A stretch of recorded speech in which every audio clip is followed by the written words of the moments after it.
Señoras, señores, muy buenas noches. Bienvenidos a un nuevo foro de la Asociación de Gerentes de Guatemala dentro de su programa cívico en esta intención, en este sano ejercicio democrático, 1 hora 30 minutos para escuchar las propuestas de los candidatos a la presidencia y vicepresidencia del país por las distintas organizaciones políticas guatemaltecas.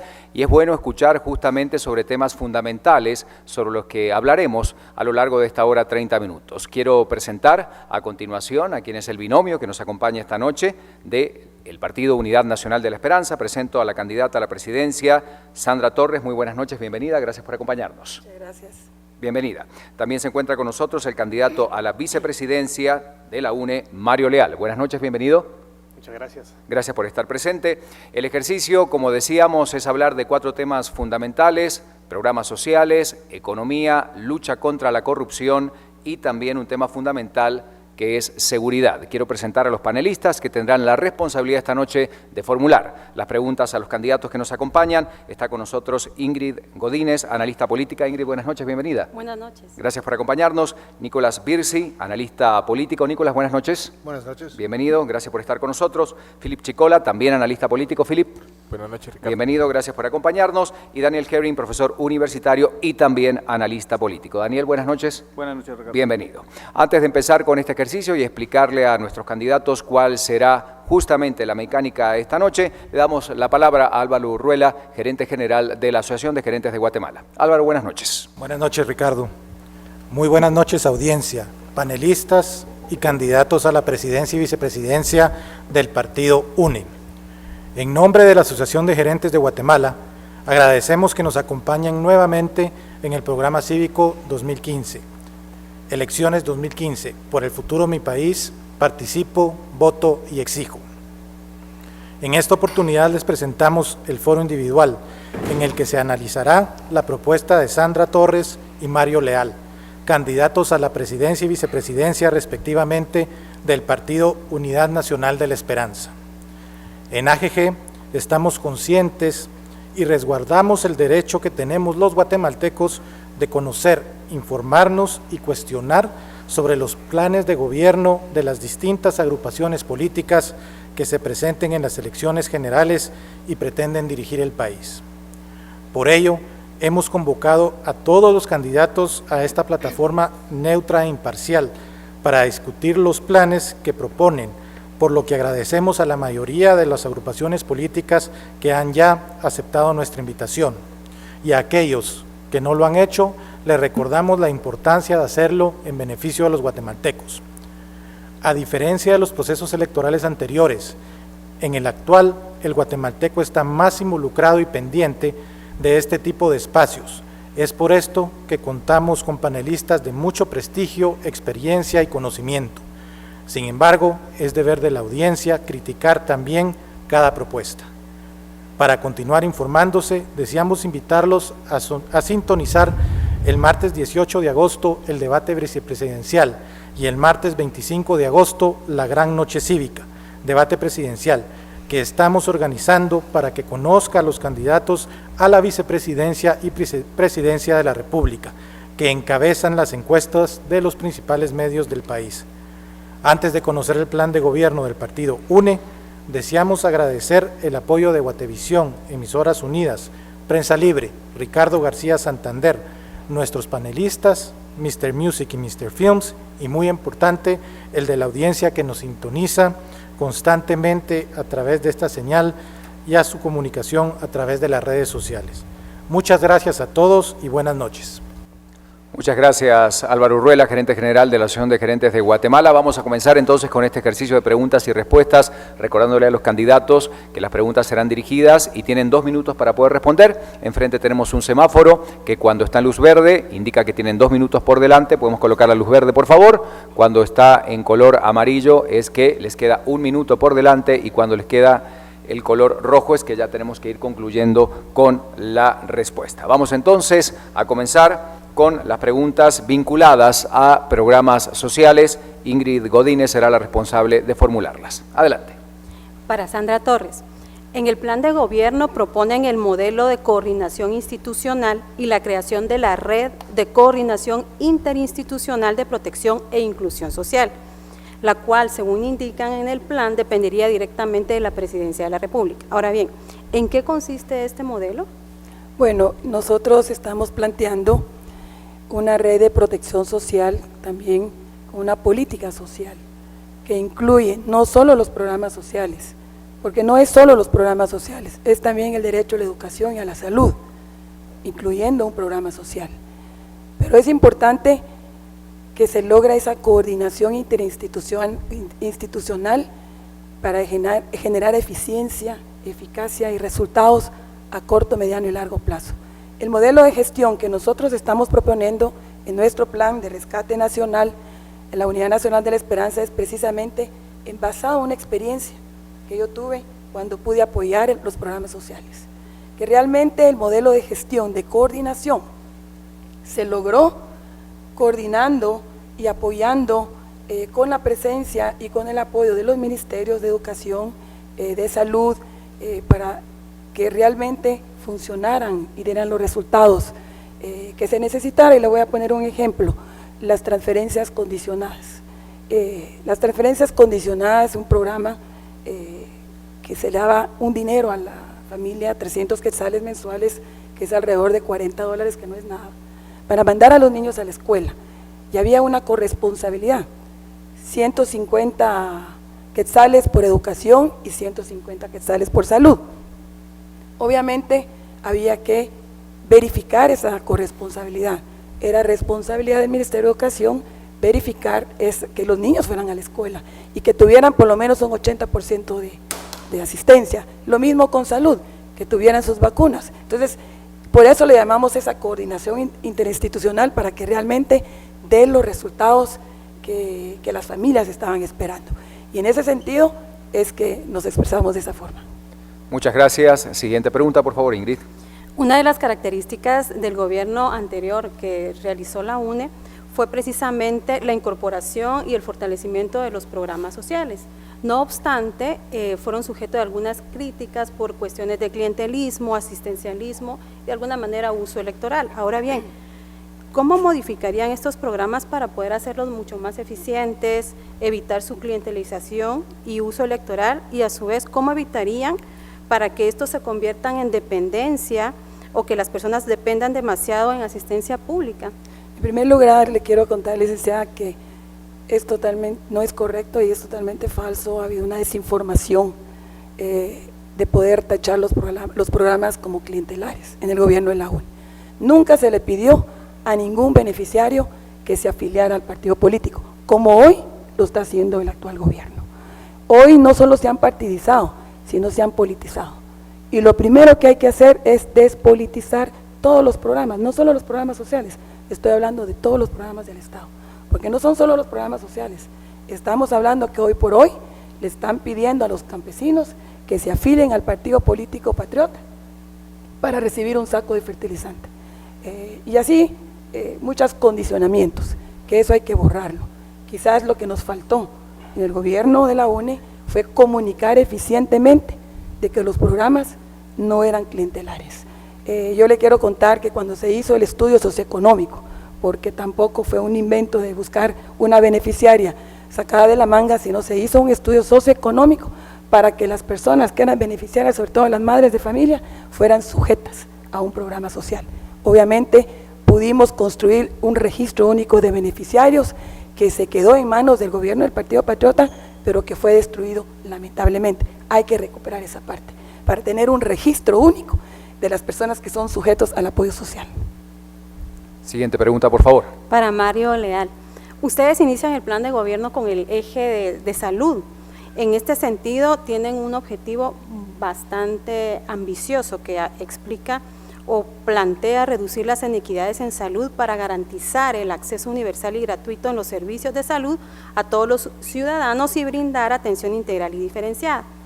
¿Cuáles serían las principales políticas que propone y cuáles serían las metas concretas que podríamos esperar a corto plazo? Sí, muchas gracias. Bueno, en primer lugar, ustedes saben que los accesos a la salud son un derecho fundamental que le otorga la Constitución a todos los ciudadanos guatemaltecos.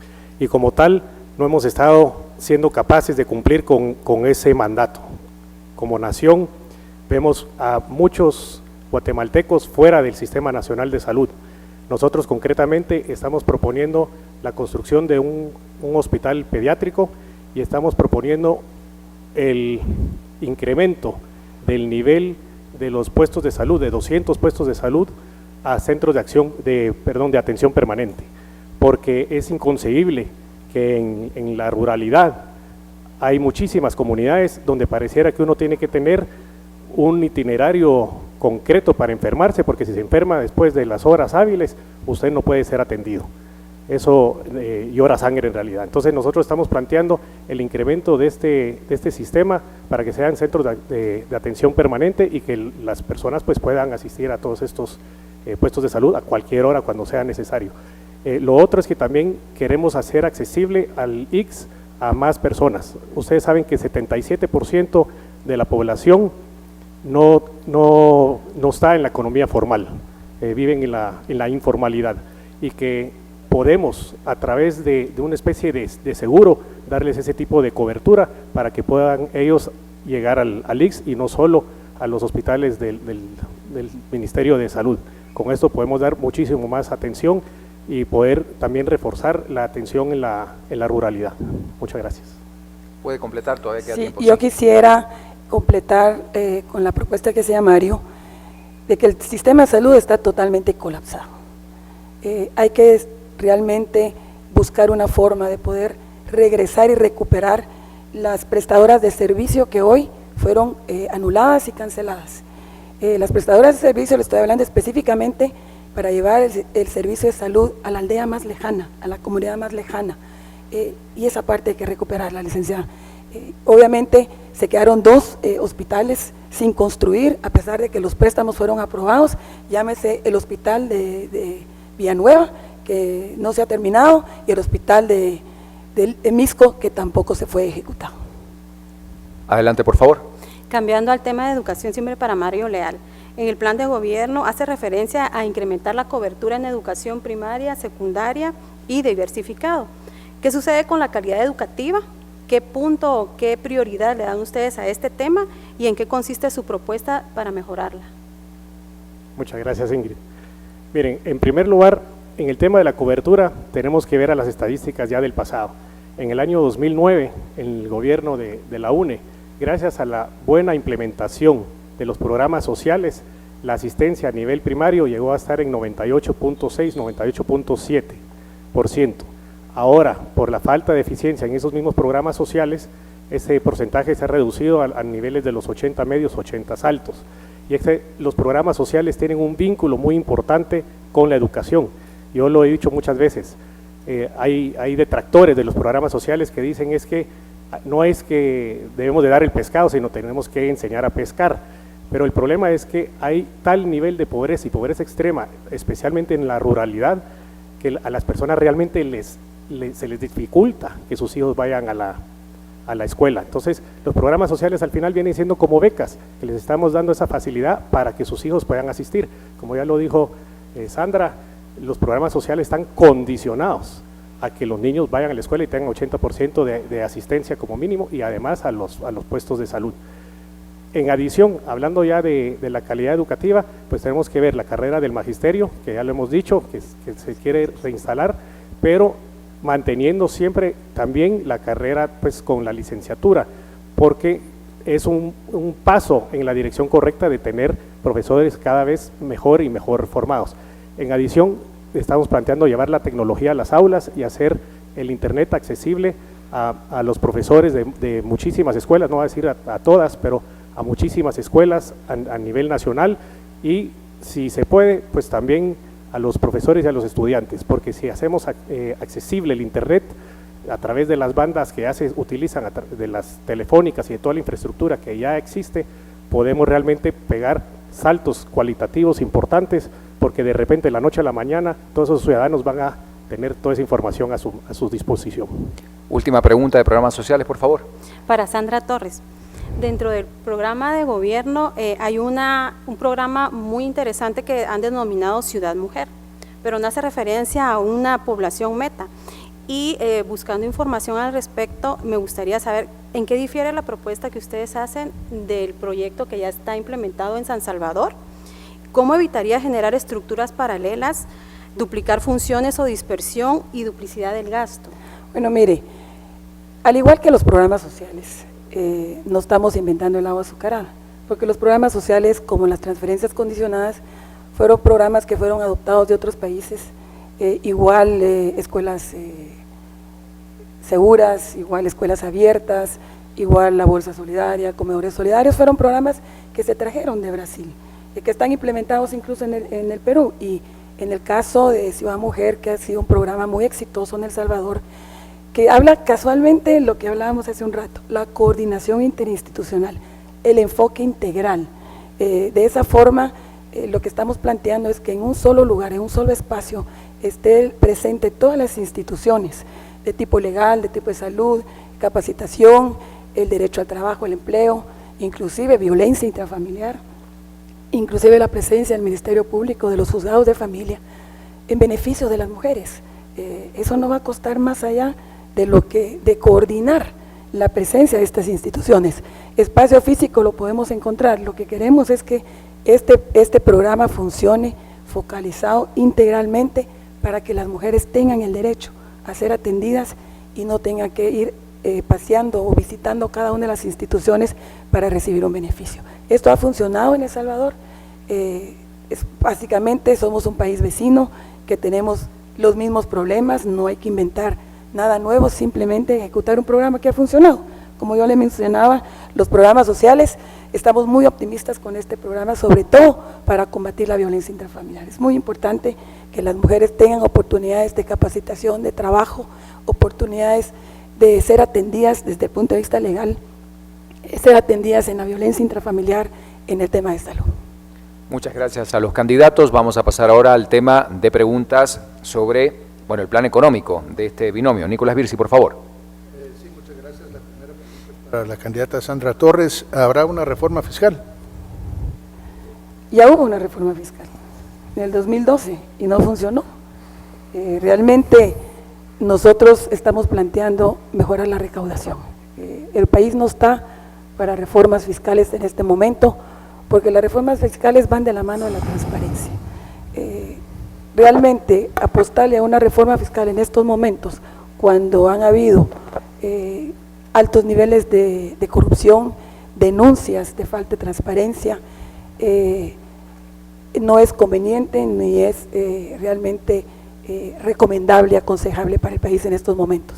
No es justo que unos pocos paguen los impuestos, son los mismos los que pagan siempre. Entonces nosotros lo que estamos proponiendo es mejorar la recaudación, ampliar la base tributaria y obviamente lograr a corto plazo un combate frontal al contrabando, un combate frontal a la corrupción, y de esa forma mejorar la recaudación con una eficiencia y una eficacia de gestión de gobierno para lograr llegar a las metas también de recaudación que hoy se han caído. Hoy tenemos que hay una ineficiente, realmente hay un hoyo fiscal que se ha generado porque no se ha llegado a las metas de recaudación, pero también hay algo muy importante, licenciado, es la falta de voluntad política.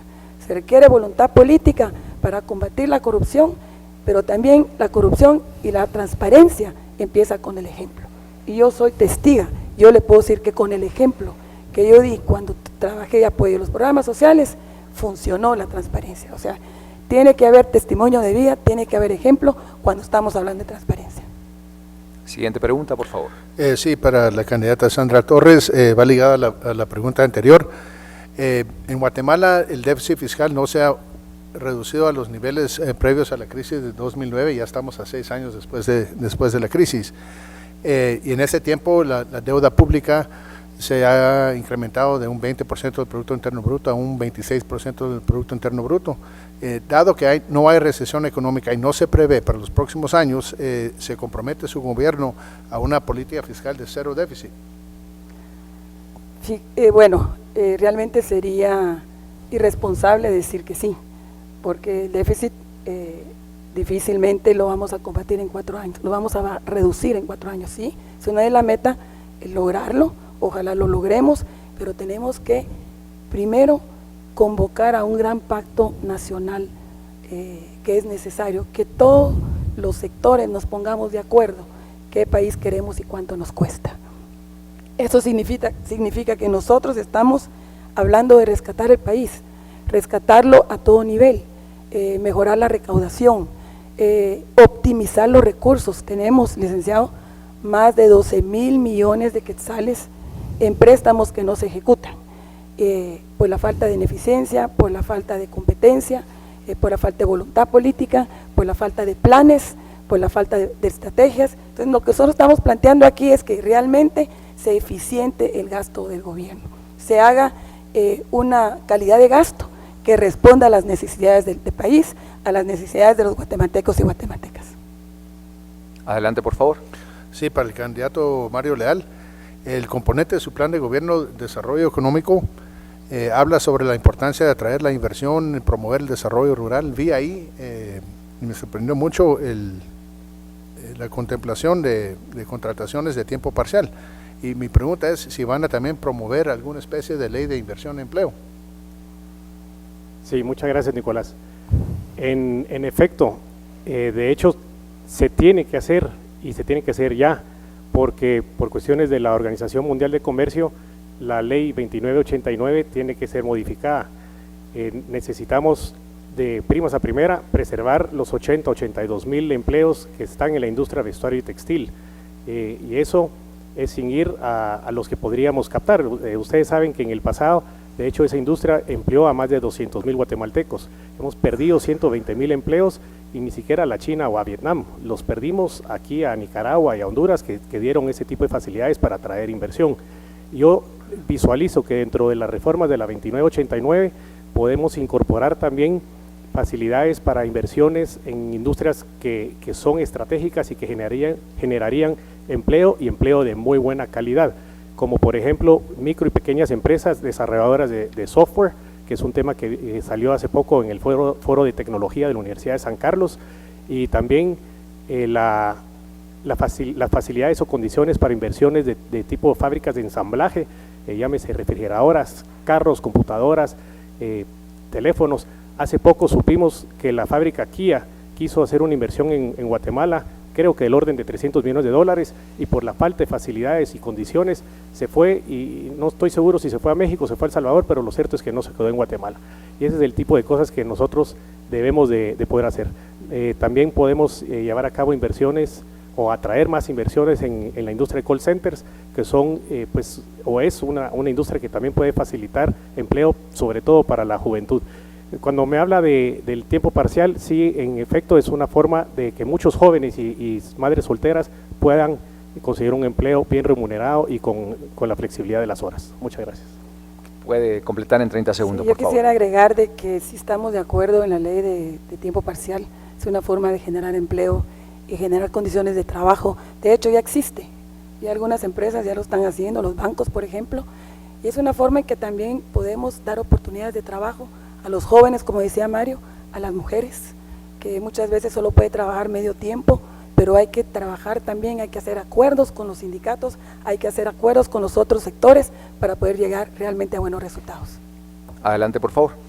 Sí, para la candidata Sandra Torres, bueno, el salario mínimo no es un ingreso mínimo, solo lo es para quienes obtienen el trabajo que les paga el salario mínimo.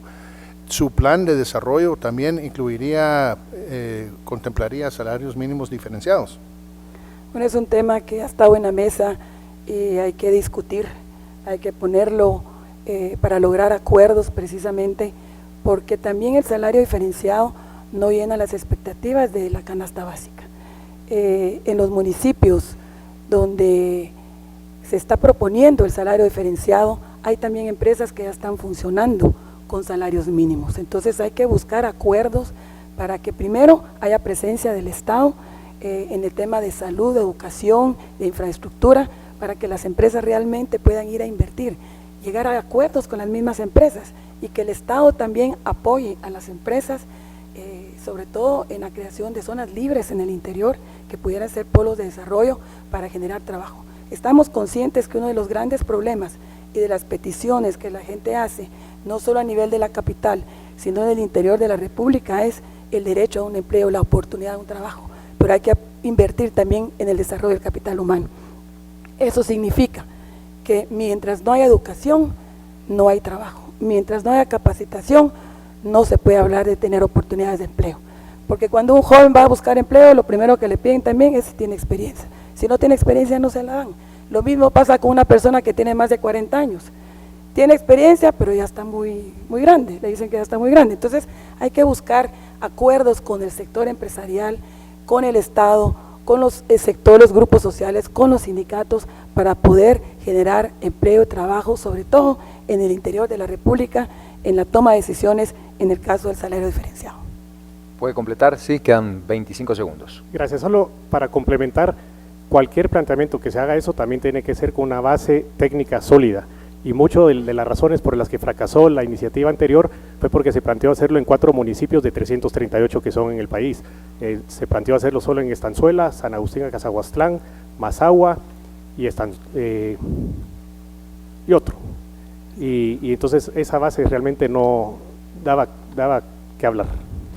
Vamos a las 2 últimas preguntas en el campo económico. Nicolás. Sí, para la candidata Sandra Torres, ¿apoyarían una reforma al servicio civil? Por supuesto, estamos de acuerdo. Lo que nuevamente planteo es lograr un pacto nacional con la representación de todos los grupos sociales, grupos económicos, partidos políticos, dejando a un lado nuestras ideologías y conflicto de intereses. Es necesario la reforma de servicio civil. Es una forma también de transparentar los recursos del Estado.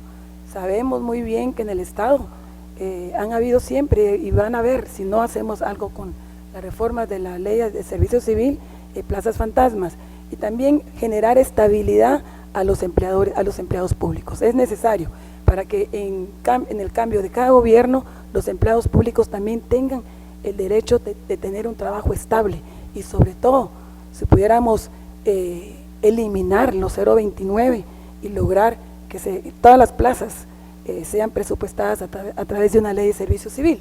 Eso no solo le va a dar estabilidad al Estado, sino nos va a hacer más transparentes y más eficientes. Ahora sí, la última pregunta. Sí, para el candidato Leal, la pregunta está vinculada a la anterior. En su visión de reforma al servicio civil, ¿cómo ven los pactos colectivos? Porque si el Estado es clave para el desarrollo, ¿cómo se puede permitir que algunos sindicatos paralicen el funcionamiento del Estado? Sí, bueno, en primer lugar hay que reconocer el derecho de organización y el derecho pues del empleado, pero los derechos del empleado también salen por los derechos de la población. En efecto, en los años recientes se dieron algunos pactos colectivos que algunos pueden pues tildarlos de detrimentales para los intereses nacionales. Nosotros lo que planteamos es reconocer los derechos pues ya adquiridos a través de esos pactos, pero sí entrar a revisarlos, y de aquí para adelante en un gobierno de Sandra Torres y Mario Leal lo que planteamos es crear una comisión negociadora interinstitucional donde haya participación del Ministerio de Finanzas, porque también lo que ha sucedido es que el ministerio afectado corre y negocia cualquier cosa con tal de quitarse el problema de encima y después le deja un problema fiscal o financiero al gobierno. Nosotros necesitamos que el Ministerio de Finanzas esté ahí presente y avale cualquier negociación de cara a esos pactos colectivos. 30 segundos para completar. Mire, en el tema de pactos colectivos hay que revisarlo, licenciado. No es posible que hayan en el Ministerio de Salud 48 sindicatos. Eso le está haciendo daño al país. Si esos pactos colectivos fueron autorizados anteriormente, pues eran otros tiempos. Hoy tenemos un Estado desfinanciado y es necesario revisar esa parte. Reconocemos que los sindicatos tienen derechos adquiridos, pero hay que sentarse a platicar con ellos para lograr un acuerdo y que sean vialmente financiables, porque el problema es que como no están presupuestados, vienen luego las huelgas, vienen los problemas, porque no hay una viabilidad financiera para darle sostenimiento a estos pactos colectivos. Muchas gracias a los candidatos, gracias a los 2 primeros panelistas. Luego de la pausa hablamos de 2 temas también de vital importancia para la ciudadanía: lucha contra la corrupción y seguridad. Eso en un ratito nada más. No se vaya, volvemos con los foros de la AGG.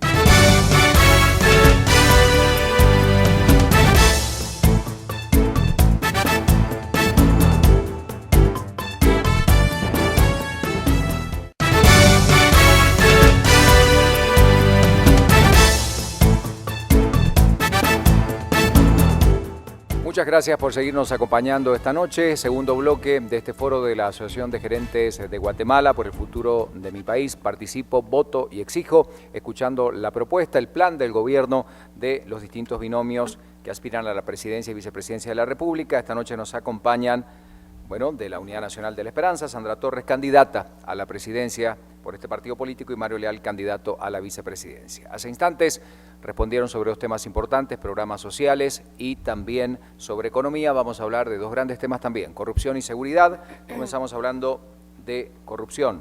Philip Chicola realizará las preguntas esta noche. Adelante. Muchas gracias, Ricardo. La primera pregunta es para la candidata presidencial, licenciada Torres. El plan de gobierno del partido parte de una gran premisa, que es una reforma política, y específicamente hablan de una reforma constitucional para atender el sistema de seguridad y justicia. ¿Nos podría hablar un poco con más profundidad cuál es el modelo o cuál es la receta que estarían planteando de reformulación del sistema de justicia? ¿Cuál es realmente el objetivo que se busca detrás de esta propuesta? Muchas gracias. Mire, uno de los grandes problemas que tiene nuestro país y que hoy estamos viviendo por esta crisis que hemos visto en los últimos días es precisamente la corrupción. Tenemos que hablar, y nosotros lo planteamos en nuestro programa de gobierno, el tema de transparencia, pero uno de los grandes problemas a todo nivel es la impunidad. Y es la impunidad la que genera la corrupción. Y vemos la impunidad presente en casi todas las instituciones del Estado. Mayormente el sistema de justicia no se escapa de la impunidad. Nosotros lo que estamos planteando es una reforma constitucional, nuevamente, siempre y cuando logremos un acuerdo a través de nuestro pacto nacional que estamos planteando con todos los grupos sociales, porque una reforma constitucional no la podemos hacer solos. Tenemos que hacerlo con todos los grupos sociales, grupos económicos, grupos políticos inclusive, porque eso pasa por una aprobación con 105 votos en el Congreso. Precisamente para que la elección de jueces y magistrados no llegue a manos del Congreso, porque hemos visto en la última elección cómo se ha realmente politizado la justicia y judicializado la política. Queremos eliminar esa parte y sabemos que para lograr eso no es suficiente una reforma a la comisión de postulaciones. Hay que ir más allá, hay que ir desde la raíz.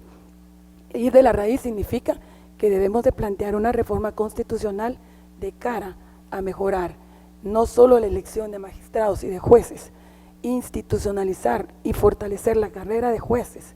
Ojalá lográramos también la carrera de fiscales, que es necesario, pero también dotar de más financiamiento al sistema de justicia. Siguiente pregunta, por favor. La siguiente pregunta es para el candidato vicepresidencial Mario Leal.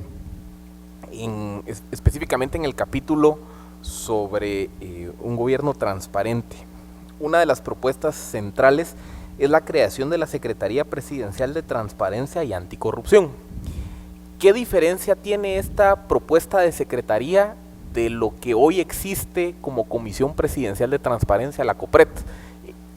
¿Qué funciones diferentes tendrá y dónde están las diferencias más marcadas respecto a una de las felices ocurrencias de este gobierno? Bueno, en primer lugar, vos ya lo mencionaste bien, fue una de las felices ocurrencias de este gobierno y principalmente o puntualmente Roxana Valdetti. Ella creó la COPRET y creó también otras comisiones que realmente no termino de entender para qué o con qué fines.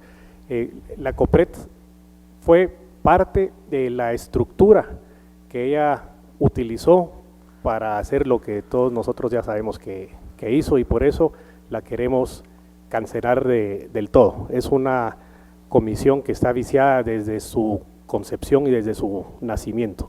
Nosotros estamos planteando, como ya bien lo mencionaste, la Secretaría de la Presidencia contra la Corrupción, y pues ahí sí que de lo que consiste es en que desde arriba, como cabezas, nosotros establezcamos con la Presidente una política de cero tolerancia a la corrupción, que empecemos desde el ejemplo ahí y coordinando todos los esfuerzos para lograr un mayor nivel de transparencia y de apertura y acceso a información.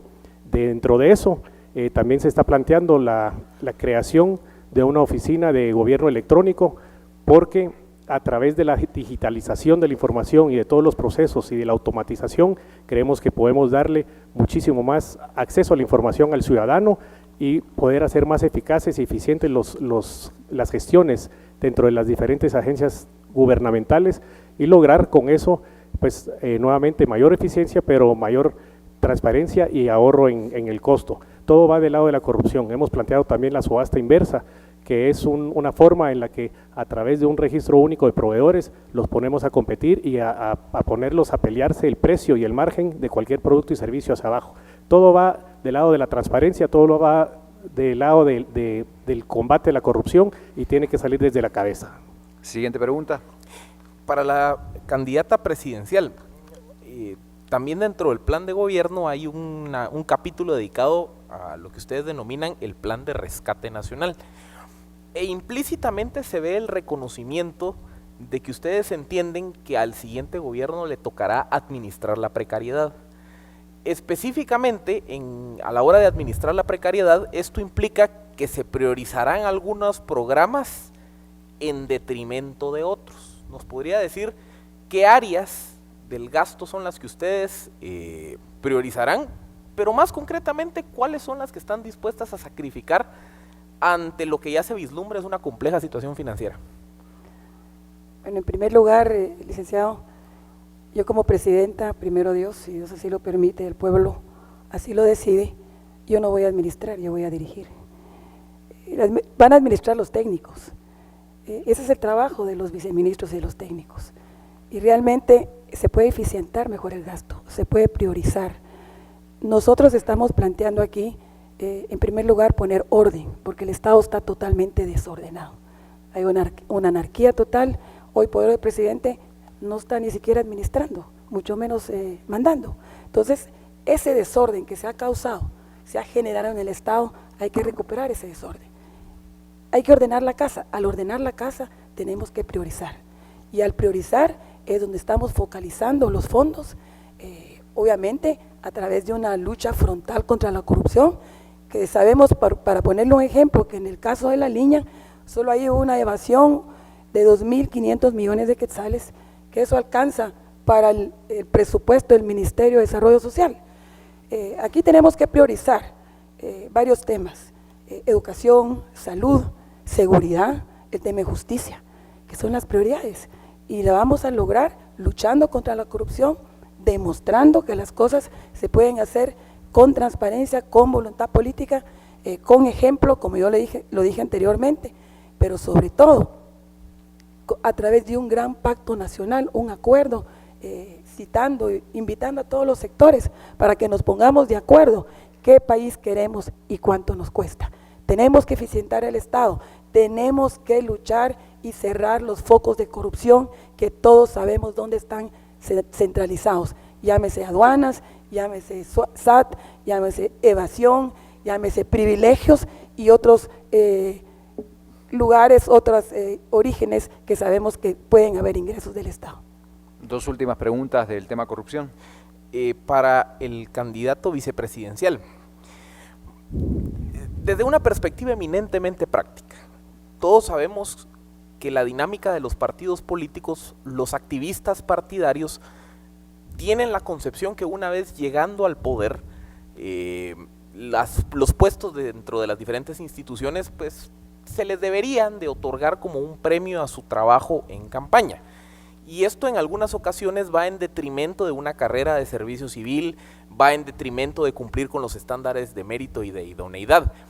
¿Cómo balancear esas demandas naturales que vienen de la estructura partidaria con los criterios de una burocracia profesional propia de un Estado moderno?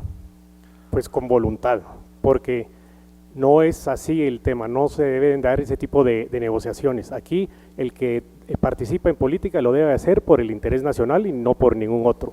Si a mí me nace participar en la UNE y ir de binomio de Sandra, créame que es porque tengo el interés nacional en mi corazón y en mi mente. Y así debe ser con todos. Nosotros hemos trasladado ese mensaje a todos los participantes o todos los colaboradores del partido y les hemos hecho ver que al final los puestos son para los candidatos idóneos y que vamos a ver perfiles y vamos a ver experiencias y vamos a ver en dónde a cada quien podría ocupar un cargo si acaso, y si no, pues me van a tener que disculpar, pero aquí se trata de mérito, se trata de experiencia, se trata de capacidad, se trata de realmente llevar a las personas correctas a los puestos correctos, y por eso nosotros también apoyamos completamente la Ley de Servicio Civil, porque a través de la Ley de Servicio Civil vamos a poder velar porque por varios años a futuro podamos tener funcionarios en los puestos correctos, por experiencia y por mérito. Por eso le llaman pues la meritocracia. No queremos más dedazos, no queremos nepotismo, no queremos favores políticos. Hasta ahí. ¿Puede completar? Quedan 30 segundos. Estaba diciéndole que eso se tiene que terminar. Tenemos que darle una terminación a los favores políticos, porque eso es lo que ha generado todo el descalabro en el Estado. Nosotros sí estamos planteando y viendo que debe plantearse un perfil técnico. Las personas que si son del partido llegan el perfil técnico, pues qué bueno, se les puede contratar, pero sí entrarle desde ya, no mañana ni pasado, sino ya la Ley de Servicio Civil, que está durmiendo el sueño de los justos en el Congreso, y que porque un partido político no manda a sus diputados al Congreso, no pasa esa Ley de Servicio Civil, que todo eso tiene que darse antes de las elecciones. Última pregunta, por favor, Felipe. La última pregunta para la candidata presidencial. En el informe de financiamiento de la política de CICIG se identifica claramente a Gustavo Alejos como un personaje que de financista de campaña se convirtió en un operador de negocios durante el gobierno.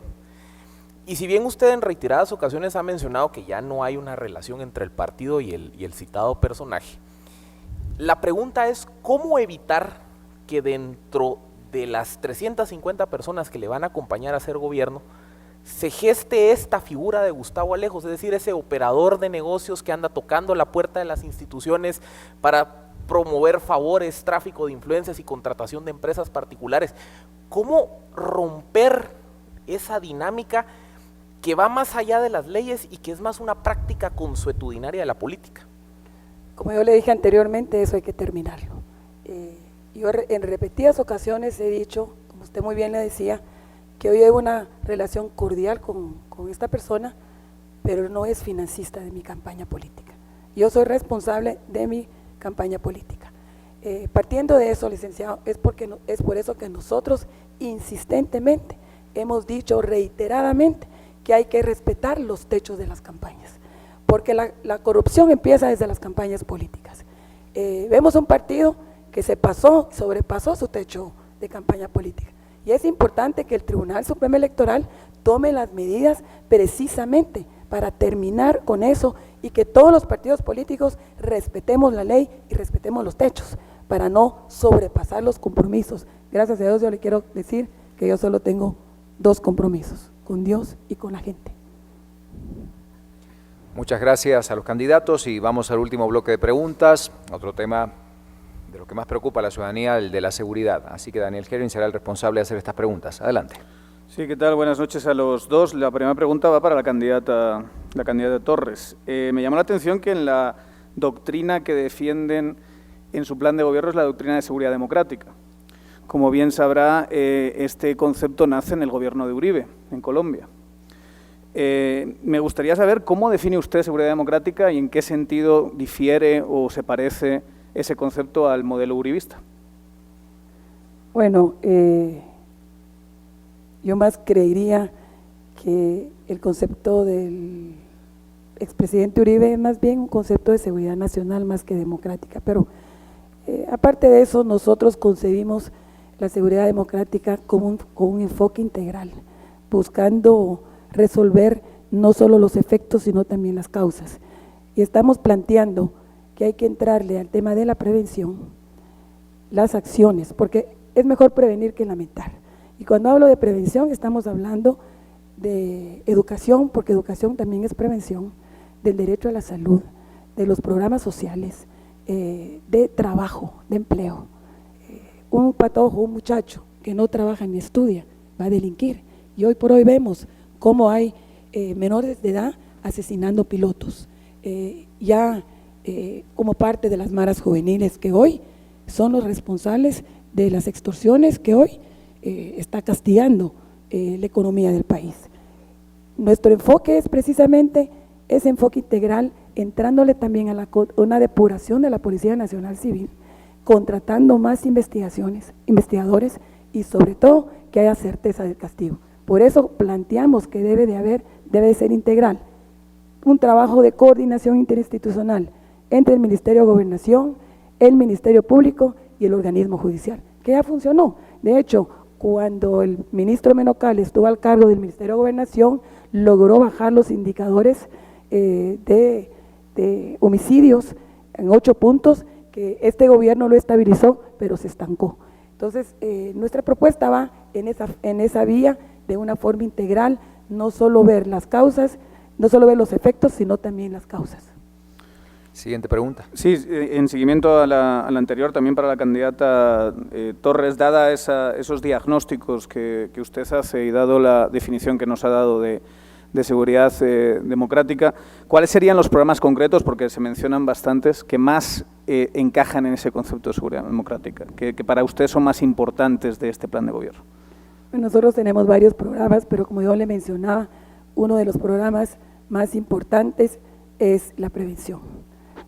Nosotros ya lo vivimos, yo fui testiga de eso cuando existían las escuelas abiertas, se atendían a más de 250,000 jóvenes en todo el país. Eso se perdió, se eliminó, y a los jóvenes hay que darles el derecho a la educación, hay que darles la oportunidad de capacitación, la oportunidad de deporte, de música, de entretención, y pudimos comprobar con mediciones que cuando funcionaban las escuelas abiertas los fines de semana, había bajado los niveles, los indicadores de asaltos en las comunidades donde funcionaban las escuelas abiertas. Aparte de eso es la reforma policial nacional civil, que hoy vemos una policía totalmente contaminada. Hay que rescatar la dignidad del policía, pero también hay que depurar la Policía Nacional Civil.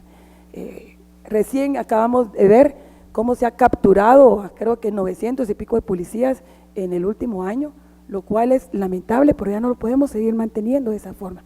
Tenemos que trabajar en la contratación de policías que no estén contaminados, porque se sigue contratando policías que ya fueron expulsados de la academia. Entonces tenemos que depurar el sistema de contratación de la policía para que realmente se contraten policías que no estén contaminados. Obviamente hay que entrarle también el tema de investigación, hay que entrarle también a las otras instituciones, fortaleciendo la investigación a través del Ministerio Público, y obviamente, aunque no corresponde al Ejecutivo, pero sí dotar del financiamiento al organismo judicial. Adelante. La siguiente pregunta es para el candidato Leal. ¿Podría ampliar la naturaleza de la asociación público-privada que ustedes plantean que quieren que sea la gestora del sistema penitenciario? Sí, cómo no. Es un modelo que se ha utilizado en otros países, de hecho. Por ejemplo, en México hay algunas empresas que son las que construyen y operan el centro penitenciario.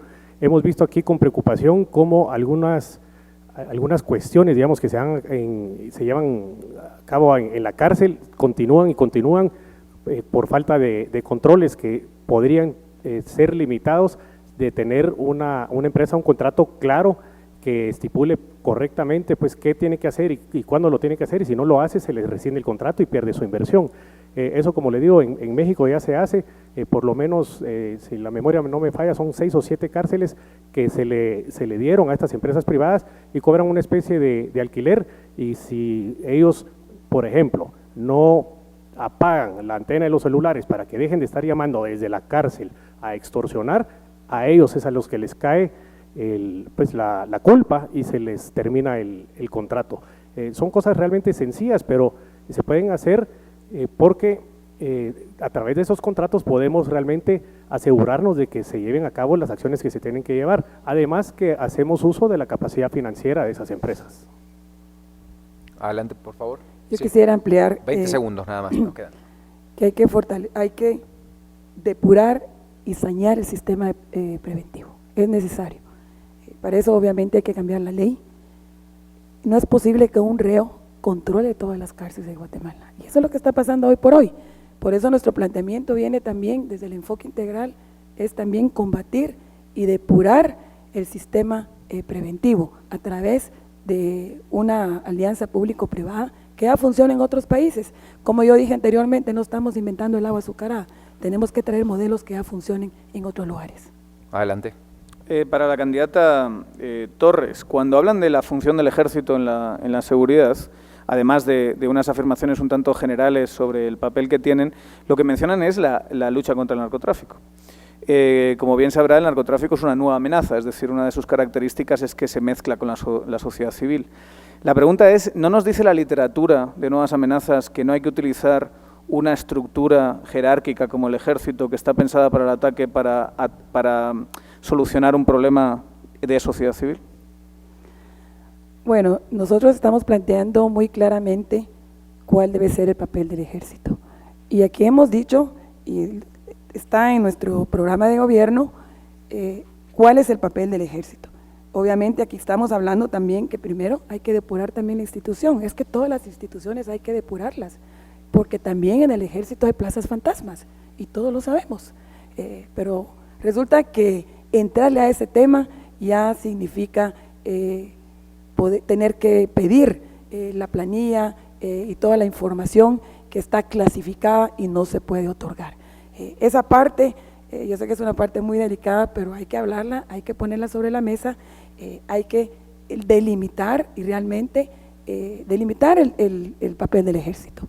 ¿Qué es lo que estamos planteando nosotros aquí? Que debe ser cuidar la soberanía y también la lucha contra el narcotráfico, pero también hay que modernizar el ejército, hay que no solo depurarlo, pero modernizarlo. El ejército sigue teniendo 3 helicópteros 108 desde el año de la Primera Guerra Mundial, entonces ya no podemos seguir teniendo un ejército que queremos que responda en la lucha contra el narcotráfico. Sí vemos que necesita fortalecimiento, necesita también estímulo, necesita modernización para que realmente pueda tener esa lucha contra el narcotráfico, que sabemos que está focalizada en las fronteras de nuestro país, con México, con Honduras, un poco con El Salvador, pero también hay que darle también un enfoque de un papel social. En el gobierno pasado pudimos trabajar con el ejército en entregar las bolsas solidarias, porque también el ejército tiene también un rostro social. 2 preguntas más, las últimas de este tema. Sí, siguiendo con política contra el narcotráfico y política de drogas, esta pregunta es para el candidato Leal. Como bien sabe, la secretaría que coordina la política de drogas está bajo vicepresidencia, es la SECATID. Me gustaría saber cómo juzga el papel de esta secretaría en los últimos 4 años y qué clase de cambios a la política de droga le haría un gobierno de la UNE y con usted como máximo responsable. Sí, gracias, Daniel. En efecto, la SECATID, por mandato legal, lo debe de coordinar el vicepresidente. A la fecha, los resultados de la SECATID han sido magros, para decir así exageradamente bien. Como ustedes saben, la SECATID es la secretaría que debe coordinar la lucha contra la adicción y contra el tráfico ilícito de drogas. Como tal, nosotros podemos ver las estadísticas y observar que en cuestión de adicciones, pues los números van para arriba, no se está realmente combatiendo la adicción. Si vemos, por ejemplo, los incautos de droga, pues tampoco. O sea, en general, la lucha contra las drogas la hemos estado perdiendo en los últimos años. No quiere decir que la SECATID no ha hecho más de algo bien en el pasado.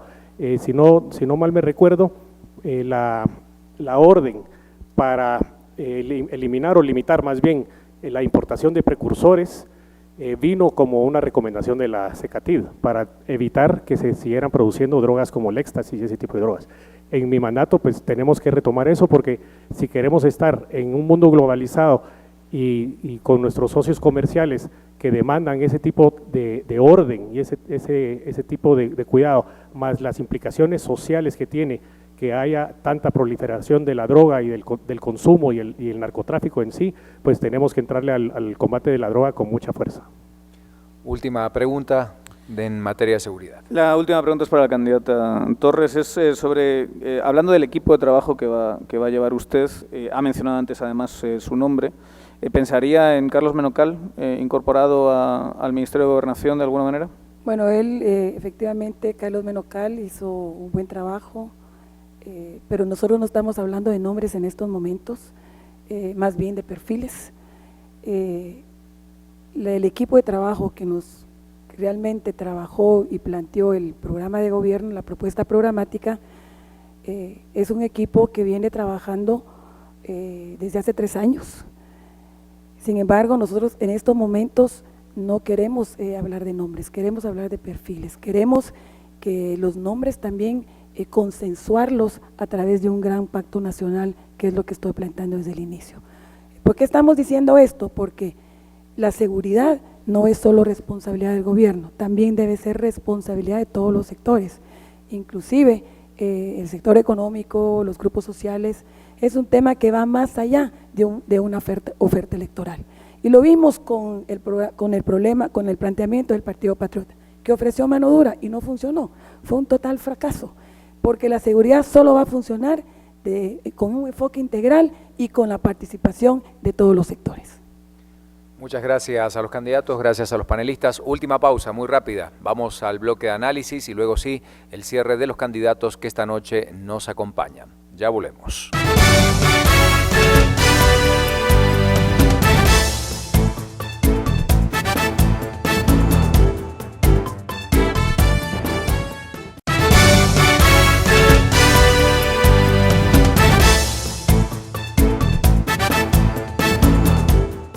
Bueno, muchas gracias por llegar hasta el final de este foro. Llega el momento de que nuestros analistas puedan, dar a conocer qué lectura hacen de las respuestas que han ofrecido los candidatos que nos acompañan esta noche, el binomio de la Unidad Nacional de la Esperanza, Sandra Torres y Mario Leal.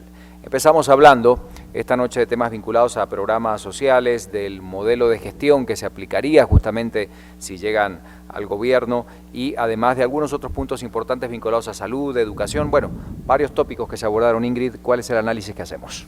Bueno, respecto del análisis me gustaría diferenciar respecto de forma y fondo, ¿verdad? En primer lugar, en el tema de forma, reconocerles, ¿verdad?, que ha sido uno de los planes de gobierno que hasta el momento hemos visto mucho más completo. En segundo lugar, destaco también que tiene mucho más base técnica, un mejor diagnóstico, hace referencia a indicadores, datos reales, lo cual da cuenta de un conocimiento que sirve como una plataforma base para la siguiente parte del análisis, que es respecto del fondo, es decir, la propuesta.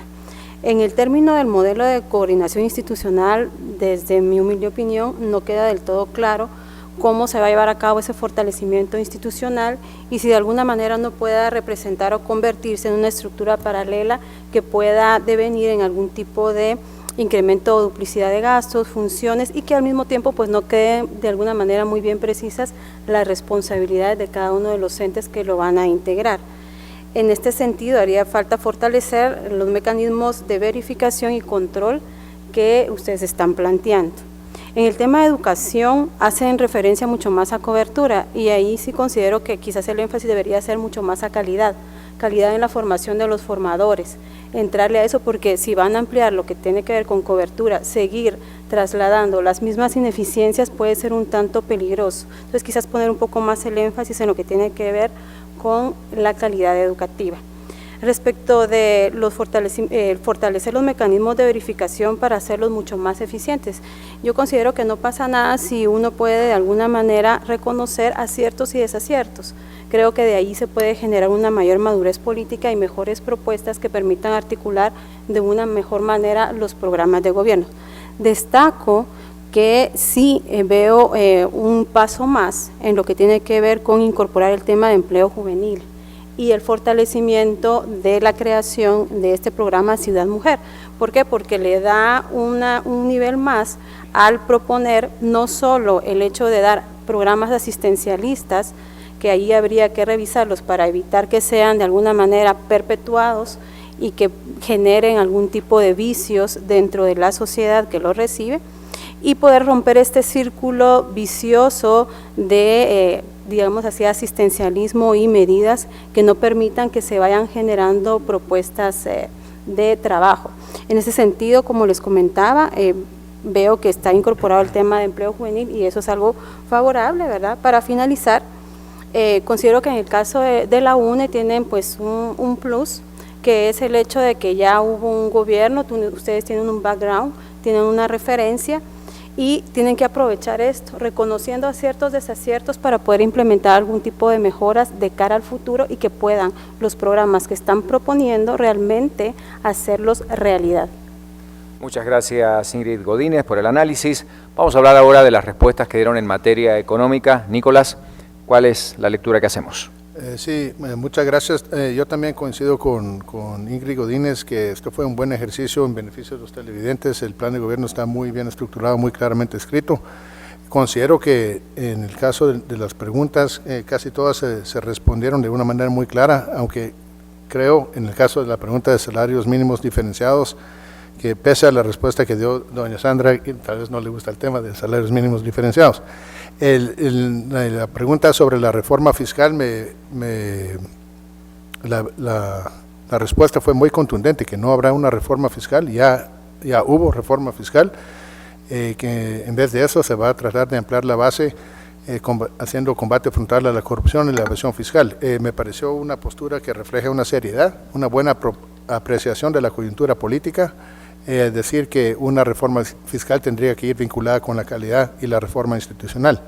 En cuanto también, lo mismo con la pregunta del déficit fiscal, que me pareció una respuesta honesta, decir que es irresponsable decir que se va a reducir a cero el déficit fiscal, tal vez para el primer año de gobierno, pero de repente lo logran al cuarto año de gobierno si es que llegan al poder. Considero que el candidato Leal fue muy claro sobre su respuesta a la ley de inversión de empleo. Habló de la urgencia de aprobar como primer paso la ley 2989, la ley de maquilas, y de ahí también sobre los comentarios que tenía que decir sobre el trabajo de tiempo parcial. En cuanto a la ley de servicio civil, también considero la respuesta fue muy clara. Hubo un compromiso ahí expreso con este tema que también se vincula con la lucha contra la corrupción. En cuanto a los pactos colectivos, ahí esa respuesta sí no muy la entendí, porque si bien es cierto que la candidata Torres lo aclaró, que se tienen que revisar todos los pactos colectivos, es algo que sí es muy nocivo para el Estado, dejar que intereses particulares prevalezcan sobre el bien colectivo. Muchas gracias, Nicolás, por el análisis. Y bueno, los dos últimos temas, entramos de lleno a hablar de corrupción y obviamente después de seguridad. Felipe Chicola, hablemos primero de las respuestas sobre corrupción. Sí, yo también voy a concordar con Ingrid y con Nicolás en el sentido de que sin lugar a dudas este ha sido el plan con el mayor nivel de desarrollo y el mayor nivel de sustento técnico que nos ha tocado discutir en este espacio, así que creo que es un reconocimiento que hay que hacer al partido, a los candidatos y al equipo técnico detrás de ellos. En el tema de la corrupción me gusta que se aborde desde tres perspectivas. Primero, lo que tiene que ver con la reforma institucional, el tema de justicia. Obviamente creo que ese es el pilar de donde parte todo el esfuerzo.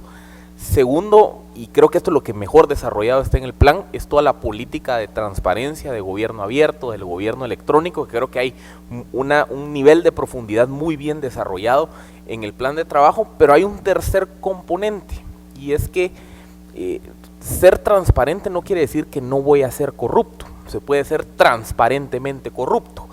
Y aquí el tema de la corrupción también implica un componente humano, ustedes lo atendían desde la perspectiva de la voluntad, pero creo que tiene que ir un poco más allá, el tema de compromisos. Por ejemplo, aquí mismo se dijo que el binomio no necesariamente va a otorgar las plazas en función a pertenencia a partido. Creo que el tema de cómo evitar los operadores de negocios dentro del Ejecutivo es algo que merece un poco más de planteamiento, porque es cierto que hicimos referencia al caso de Gustavo Alejos, que fue financista y después operador, pero vámonos al caso de Juan Carlos Monzón, que tal vez no fue tan financista, pero sí fue un gran operador. Entonces al final creo que hay que ir un poco más allá de las decisiones que se deben de tomar para prevenir este tipo de casos, sobre todo el tema de sanciones desde lo interno del Ejecutivo, decisiones presidenciales que vayan justamente en la línea de cortar esas prácticas. Creo que ese elemento de combatir prácticas consuetudinarias de la política deben de ir también de la mano para apuntalar toda la política de transparencia. Muchas gracias, Philip. Y finalmente, bueno, tema importante, el de seguridad. Daniel, ¿qué conclusión tenemos? Sí, lo han dicho todos mis compañeros y la verdad es que sería deshonesto no sumarme a eso que han dicho, ya que lo hemos criticado en otros ejercicios de los otros candidatos. El plan de gobierno está mucho mejor estructurado, tiene referencias bibliográficas, que es algo alucinante, ¿verdad?, en comparación con otros. O sea, es muy sorprendente ver de repente una referencia bibliográfica. Solo decirles que cuando ponen referencias bibliográficas se tienen que poner al final, ¿verdad? Entonces ahí hay un error, como profesor yo sí ahí les bajaría la nota. Pero en términos generales sí hay una estructura mucho mayor, y está claro que las personas, por lo menos que escribieron la parte de seguridad, sabían de lo que estaban hablando, sabían de que hay que tener un marco teórico, un diagnóstico y después una serie de programas. Yo ahí haría, digamos, dos tipos de críticas. La primera es, el plan de gobierno es mucho más rico que las respuestas que dio especialmente la candidata Torres. No sé hasta qué punto supo definir bien seguridad democrática, que tampoco está fantásticamente definido en el plan, pero creo que apunta en una dirección por lo menos relativamente coherente, y sobre todo a la hora de decir qué clase de programas encajan dentro de seguridad democrática, había bastantes más. O sea, que hay un programa que se llama Barrio Seguro, o los programas de participación comunitaria, ese tipo de cosas son lo que encaja más en la noción de seguridad democrática, que es una noción bastante más participativa de la seguridad. Y ahí yo lo que haría, mi mayor crítica en ese sentido sería, ya que hemos asumido ese marco, que es el de seguridad democrática, la política de drogas creo que va un poquito en contra de esa filosofía. Cuando están hablando de utilizar el ejército, que es una estructura defensiva, para proteger fronteras, como si los narcos invadiesen países como ejércitos, que no es así, sino que se mezclan con la sociedad civil, o cuando está señalando el candidato a vicepresidente los mayores logros de la política antidrogas del actual gobierno, o de la clase de cambios que quiere hacer, encajan bastante más en una política prohibicionista, que no es la que yo encajaría dentro de una política de seguridad democrática. Y realmente creo que ahí hay que tener un poquito más desarrollo en la parte de política de drogas, porque, como bien saben, en abril de 2016 hay una Asamblea de Naciones Unidas que va precisamente sobre ese tema, y estaría bien que Guatemala pudiese presentar una propuesta bastante más sofisticada que el prohibicionismo estricto, desde mi perspectiva. Gracias. Muchas gracias a los panelistas que dan su análisis justamente de las respuestas, pero los últimos 4 minutos son para el binomio que hoy nos acompaña. En primer lugar, los 2 minutos del candidato a la vicepresidencia por la Unidad Nacional de Esperanza, Mario Leal. Adelante. Bueno, muchas gracias a todos por sus comentarios y por este espacio. Pues yo solo quería saludar a todos los que nos ven el día de hoy y decirles que espero que hayan podido observar que en realidad el binomio de Sandra Torres y Mario Leal hace sentido, porque es la esencia de la propuesta que hacemos de cómo se debe de complementar lo social con lo económico, o como decimos nosotros, una política social con una orientación hacia lo productivo y una política económica con conciencia o con orientación social. Desde ahí nace todos nuestros planes, desde ahí está conformado el equipo y todas las propuestas que hacemos. Creemos que eso es lo que necesita el país, porque realmente es lamentable cómo más de la mitad de nuestra población vive en pobreza, casi la mitad de nuestros niños tienen desnutrición crónica, y necesitamos entonces trabajar desde esa óptica hacia lo productivo, y de alguna forma también entonces ir corrigiendo los problemas de fondo, que es la falta de oportunidades, la falta de ingresos, la falta de crecimiento económico. Yo creo que así es como lo vamos a lograr, haciendo ese complemento, haciendo ese balance, y ahora pues vienen las elecciones el 6 de septiembre y luego el 25 de octubre, y pedirles, ¿verdad?, que analicen bien esas propuestas y que consideren que realmente los que deben de llegar a gobernar deben de estar bien preparados, deben de tener experiencia, deben de tener equipo, deben de tener planes, y no pueden realmente llegar a improvisar. Es una decisión muy delicada la que viene, porque el país está en un punto muy delicado y tenemos que hacer todo lo posible porque no llegue al poder el partido que tiene 8 o 10 denuncias serias en su contra. La decisión es de ustedes, los guatemaltecos, pero véanlo así: tenemos equipo, tenemos planes, tenemos experiencia y tenemos toda la voluntad de hacerlo. Muchas gracias. Muchas gracias al candidato Mario Leal, y ya para cerrar este foro, los 2 últimos minutos para Sandra Torres, candidata a la presidencia por la UNE. Adelante. Muchas gracias por este espacio. Quiero saludar también a la audiencia que nos está viendo y nos está escuchando, y decirles de que, a pesar de que hay una crisis política profunda en nuestro país, las elecciones es una buena salida de esa crisis. Hay que salir a votar, pero hay que votar, hacer un voto de compromiso, un voto con dignidad, un voto que realmente vaya hacia el cambio que Guatemala necesita. Estamos conscientes que hay que hacer reformas a la ley electoral. Yo he dicho insistentemente que los 20 votos de los diputados en el Congreso los hemos puesto a disposición para esas reformas a la ley electoral que otros partidos políticos no han querido apoyar por las alianzas perversas que hay en el Congreso de la República. Yo invito a la población a que sea vigilante, a que apoye las reformas a la ley electoral, a que hagamos un equipo juntos y unidos para lograr que esas reformas electorales sean aprobadas antes del 6 de septiembre. Mi compromiso es con la población, mi compromiso es con esos cambios a la ley electoral que son necesarias, pero también para el cambio que Guatemala necesita. Nosotros estamos planteando un rescate nacional como nuestro plan de gobierno, convocando a todos los sectores, porque no podemos solos, necesitamos la participación de la ciudadanía y necesitamos que ustedes salgan a votar este 6 de septiembre por la experiencia, por el compromiso. Yo no voy a llegar a improvisar, ustedes me conocen y saben el trabajo que he hecho, y yo los invito a este 6 de septiembre que nos ayuden, que nos apoyen para ganar la presidencia. Muchas gracias y que Dios los bendiga.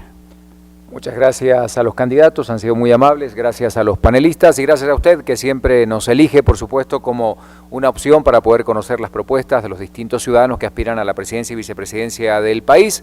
Foro organizado por la Asociación de Gerentes de Guatemala, gracias a Prensa Libre, Emisoras Unidas y por supuesto a Guatevisión, y nos vamos a ver en un próximo encuentro. Ya se viene el debate con los candidatos a la presidencia en un sano ejercicio democrático, esperando por supuesto la asistencia de todos los candidatos que han sido invitados. Buenas noches y muchas gracias por su atención.